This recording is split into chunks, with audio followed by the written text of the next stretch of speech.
Assalamualaikum warahmatullahi wabarakatuh. Perkenalkan, nama saya Ainun Mardiah dari kelas PTIKA Angkatan 2022 Universitas Negeri Makassar.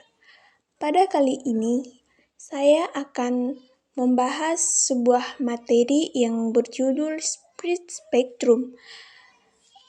Materi ini dari mata kuliah Komunikasi Data. Nah, teman-teman, sebelum saya melanjuti materi ini, saya akan memberitahu topik apa saja yang akan saya bahas. Yang pertama yaitu aplikasi teknik split spectrum. Yang kedua adalah FHSS. Yang ketiga adalah DSSS. Dan yang terakhir adalah CDMA. Langsung saja saya akan menjelaskan tentang outline. Outline terdiri dari 5, yaitu konsep datar split spectrum. Yang kedua adalah model umum split spectrum. Yang ketiga adalah FHSS atau frekuensi hopping split spectrum. Yang keempat adalah DSSS atau direct frequency split spectrum. Dan yang terakhir adalah CDMA atau Code Division Multiple Axis. Yang kedua adalah konsep dasar split spectrum. Konsep dasar split spectrum ada beberapa. Yang pertama yaitu metode encoding untuk komunikasi wireless. Yang kedua adalah komunikasi data analog dan digital dengan sinyal analog. Yang ketiga adalah menyebar data pada bandwidth yang lebar. Yang keempat adalah menggunakan jamming atau interception header. Dan yang terakhir adalah menggunakan 2 pendekatan. Yang pertama adalah frekuensi hopping, yang kedua adalah direct sequency. Nah, selanjutnya ini adalah model split spectrum. Bisa dilihat gambarnya di bawah ini. Lalu, keuntungan split spectrum. Split spectrum memiliki beberapa keuntungan. Salah satunya adalah kebal terhadap noisy dan distorsi multipath.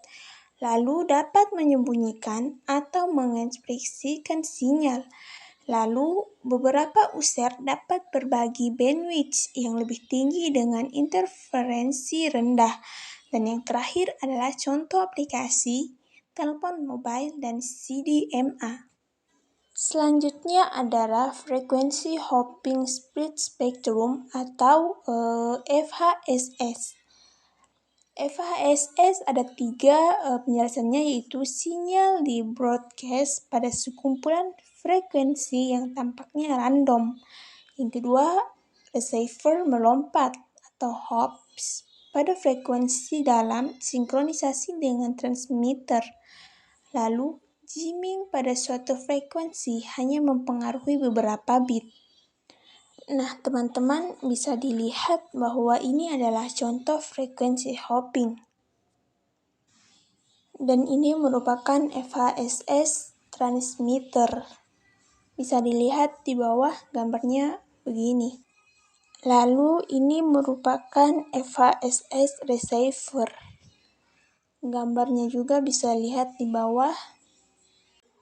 Kemudian adalah slow and fast FHSS. Umumnya menggunakan multiple FSK atau MFSK.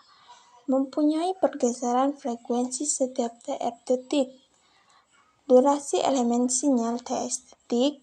Slow FHSS bagi TR sama dengan TS.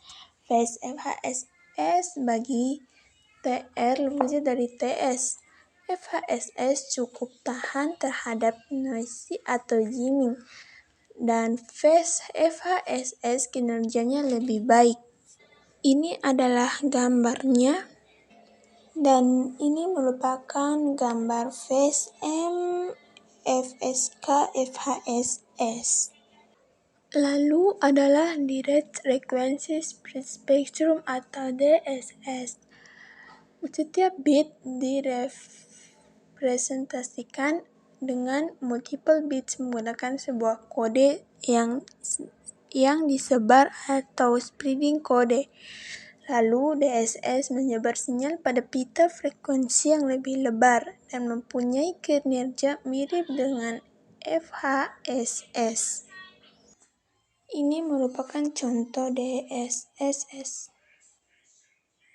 Dan ini merupakan sistem DSSS. Lalu ini contoh DSSS menggunakan BPSK.